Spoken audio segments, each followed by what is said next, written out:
გიხაროდენ მიმადლებულო ღვთის მშობელო ქალწულო, რამე თუ შენგან განხორციელდა მხსნელი სოფლისა, ქრისტე ღმერთი ჩვენი.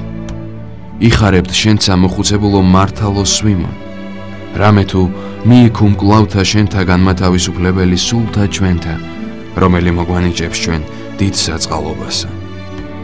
დღეს ახალი სტილით 15 თებერვალს წმინდა მართლმადიდებელი სამოციქულო ეკლესია აღნიშნავს უფლისა ღვთისა და მაცხოვრისა ჩვენისა იესო ქრისტეს მირქმას, მიგებებას.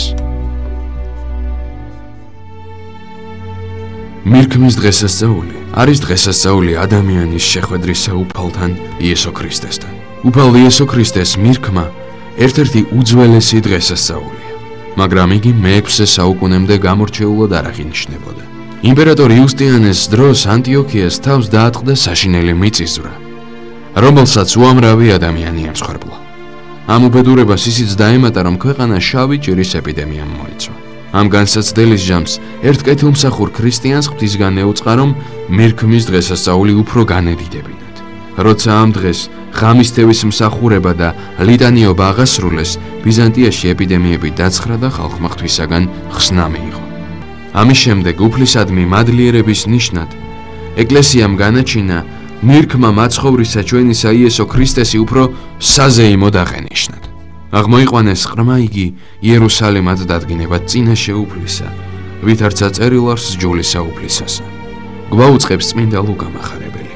ებრაელებს ღვთისაგან მიცემული ჰქონდათ წესი, რომლის მიხედვითაც 40 დღის ყრმა მიხავდათ ტაძარში და მიჰქონდათ შესაწირი წვენი.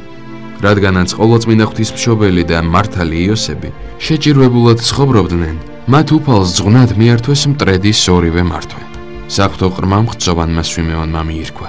ყრმა იესოს ტაძარში მიყვანა და მირქმა უდიდესი ბედნიერება და სიხარული, რომელსაც ვერანაირი მიწიერი მწუხარება, ბოროტება ვერ ჩააქრავს.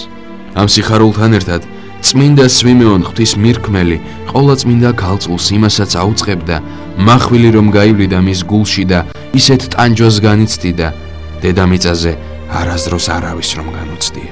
ბრძოვანი წინასწარმეტყველი მაცხოვრის ვნებასა და ჯვარცმას გულისხმობდა. ამის გამო მირქმის დღესასწაულზე ერთმანეთთანაა შეუღლებული სიხარული და მწუხარება.